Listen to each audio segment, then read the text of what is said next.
What's up guys, Jeff Cavalier, ATHLEAN-X.com. Today we're covering the 5 biggest ab exercise mistakes. And let's be clear here guys, we're talking about ab exercise mistakes because there's a big one that I want to cover first and foremost, because if you're new to this channel, then you need to hear this. And if you're a returning visitor, you already know this. Guys, you need to get your nutrition in check if you ever want to see your abs, because your body fat levels will always determine whether or not we can see them. However, these 5 exercise mistakes are going to dictate how good your abs will ultimately look, so let's get right to them. All right, big exercise mistake number 1 is cheating on your ab reps. What am I talking about? You guys know because I know, and I've even done them myself. When you're doing crunches, have you ever tried to pull on your neck? If you did, I'm telling you, all you're doing is you're making your eyeballs think that your shoulders are actually off the ground, and they're not. We know that when we're doing our crunches here, we need to get our shoulders off the ground and not trying to trick ourselves into thinking that we're getting higher than we are by pulling on our necks. And when we do our lower ab exercises, have you ever tried to just swing your legs up and start counting the reps away, thinking that, hey, I'm doing more reps?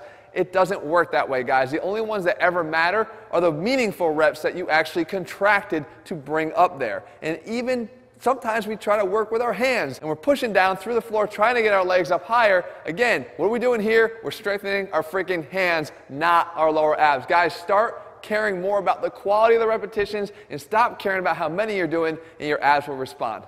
Ab exercise mistake number 2 is not breathing properly during your ab reps. What am I talking about? I actually made a whole video on this before about leading to bloated abs. You can actually start bloating your abs by not properly breathing on every rep. If you are exhaling, that's a good thing. But if at the same time you're pushing out your stomach, that's a bad thing. So what you want to try to do is learn how to exhale while not blowing out or pushing out on your stomach. So there's a big difference. You want to learn how to exhale as you tighten down and make your waist smaller and tighter. And we can do this on every single ab exercise. You just might have to focus a lot more. You can see me doing a crunch here. I'm not crunching, blowing out, exhaling, and pushing out at the same time. What I'm doing instead is I'm exhaling, blowing out, but at the same time pulling in and tightening down on my stomach. This makes a big difference into how your abs will look over the course of time when you add up rep after rep after rep. You're learning how to contract the transverse abdominis, stabilize, and then do the movement. And that's going to pay big dividends, I promise you, as you add up all the reps that you're going to do in all your ab training. Your ab exercise mistake number 3 is not including enough hanging ab exercises in ab work. Why? Guys, they always say if it doesn't challenge you, it won't change you. We know that hanging ab exercises are more challenging, but that is because they're more capable of changing you. Start doing more of these exercises. Here's the reason why. First of all, anybody who's ever had any kind of abdominal surgery could tell you, and I'm one of them with 2 hernia operations, I could tell you this. Hanging from a bar is so damn hard if your abs aren't ready for it.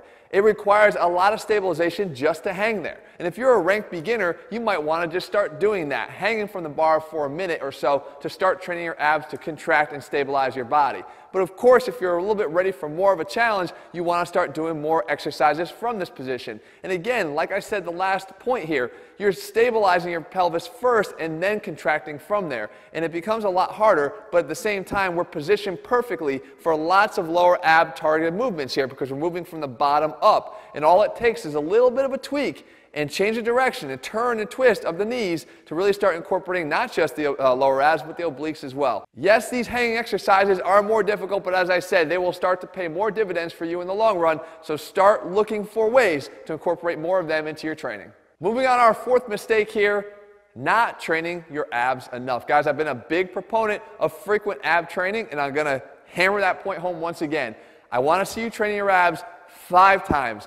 Better 6 times, and even better, maybe 7 times a week. Frequency is what your abs are built for. And as a matter of fact, we hear a lot of times people say, well, I'm just going to get my ab training in through my other bigger lifts, because we know I have to stabilize during a squat and I have to do it during a deadlift. Guys, it's the wrong way to think about it. You're thinking about it backwards. What you should be thinking about is how much better could my squat be and how much better could my deadlift be if my abs were stronger. And we're going to get there by doing more frequent, direct ab training. I don't care whether you want to run faster, jump farther, jump higher, or push something with more strength, your abs are going to be the center point for generating all that power, and you want to train them directly. Start training them not long, 4, 5, 6, 7, 8 minutes. That's all it takes, but be more consistent with it and start doing it every single day if you can, and I promise you'll see better results.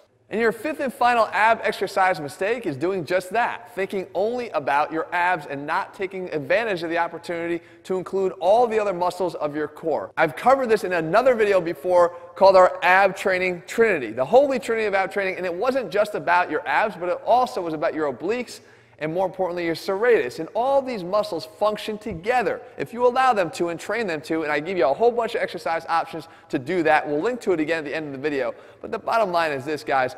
You can do more by including more muscles that like to work with your abs. Another perfect example, stabilize from the bottom up. Have you ever tried to include your adductors? Yes, those muscles on the inside of your thighs when you're training your abs. If you haven't, try this. Lay on your back, and instead of doing a regular windshield wiper ab exercise, squeeze your thighs together as hard as you can and then do the exercise. You will find that you can contract your abs a hell of a lot harder just by doing that. And why is that true? Because you're stabilizing the pelvis from down below. The abs will grab onto the pelvis from the top down. If we can get it from both sides, we have a really intense contraction here, and now we want to move and control that pelvis side to side in that exercise. You can do this on almost every single exercise that your legs are in a position to be squeezed together, so start taking advantage of it.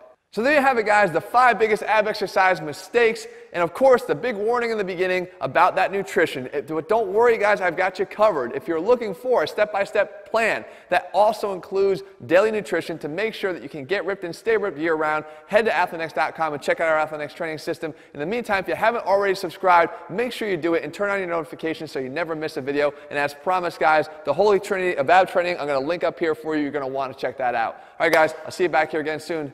Later.